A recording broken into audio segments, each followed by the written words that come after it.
স্বাগত 24 ঘন্টা। আমি পূজা রয়েছে আপনাদের সঙ্গে। 7 তারিখ দিল্লি যাচ্ছেন মুখ্যমন্ত্রী মমতা বন্দ্যোপাধ্যায়। বাংলাদেশের প্রধানমন্ত্রী শেখ হাসিনার সম্মানে দেওয়া নরেন্দ্র মোদীর আয়োজিত মধ্যাহ্নভোজে অংশ নেবেন তিনি।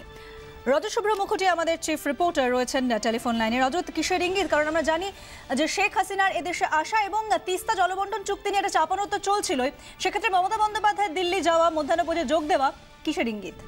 দেখো, মধ্যাহ্নভোজে যে মমতা বন্দ্যোপাধ্যায় যাচ্ছেন, প্রথমে তিনি দিল্লি যাচ্ছেন 7 তারিখ, এখন পর্যন্ত যে আমরা খবর পেয়েছি।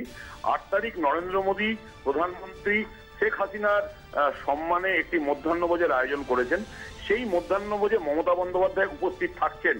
এটা কিন্তু একটা গুরুত্বপূর্ণ ডেভেলপ বলে রাজনৈতিক মহল মনে করছে। কারণ গত কয়েক মাস ধরে আমরা যদি কেন্দ্র রাজ্য সম্পর্ক দেখি, তাহলে দেখতে পাবো যে দু দলের মধ্যে সম্পর্ক, বিশেষ করে মমতা বন্দ্যোপাধ্যায় এবং প্রধানমন্ত্রী নরেন্দ্র মোদীর মধ্যে সম্পর্ক অনেকটা তলানিতে এসে ঠেকেছে।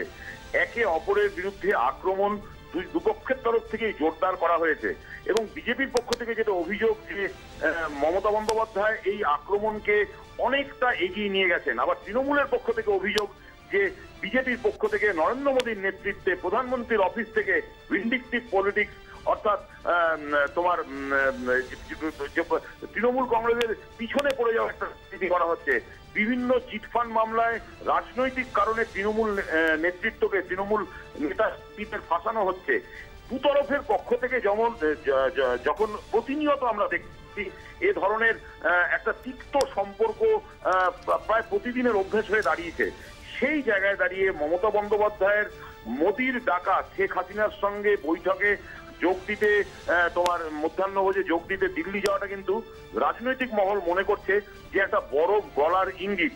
এখন দুটো দলের মধ্যে রাজনৈতিকভাবে দুটো ভিন্ন মেরুতে অবস্থান করা দুটো দল, তাদের মধ্যে রাজনৈতিক মতপার্থক্য থাকতেই পারে, রাজনৈতিক মতপার্থক্য থাকবেও, কিন্তু দুজন ইন্ডিভিজুয়ালের মধ্যে বা দুজন কেন্দ্রের প্রধানমন্ত্রী, তিনি গোটা দেশের প্রধানমন্ত্রী এবং রাজ্যের মুখ্যমন্ত্রী, এই দুই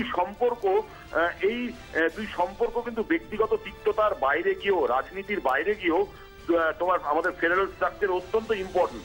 তার জন্য রাজ্যের স্বার্থে বা কেন্দ্র রাজ্য সম্পর্কের জন্য এই যে বরফটা গলছে, রাজনৈতিক মহল এটাকে কিন্তু বিশেষ গুরুত্ব দিচ্ছে। কারণ দুটো পক্ষের মধ্যে একটা বড় ডিস্টেন্স তৈরি হয়ে গিয়েছিল, অত্যন্ত কাদা ছোড়াছড়ি হচ্ছিল। প্রাইম মিনিস্টার অফিস থেকে তোমার সারদা বা অন্যান্য চিটফান্ড মামলাকে প্রভাবিত করা হচ্ছে বলে অভিযোগ উঠছিল।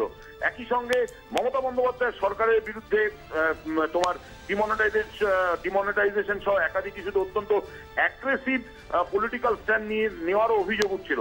ফলে সামগ্রিকভাবে এই যে তিক্ততাটা, এটা একটা বরফটা গলছে এমনটা মনে করছে রাজনৈতিক মহল। এটা তারই ইঙ্গিত বলে তাদের দাবি। ধন্যবাদ। রজত শুভ্র মুখোটি আমাদের চিফ রিপোর্টার ছিলেন টেলিফোন।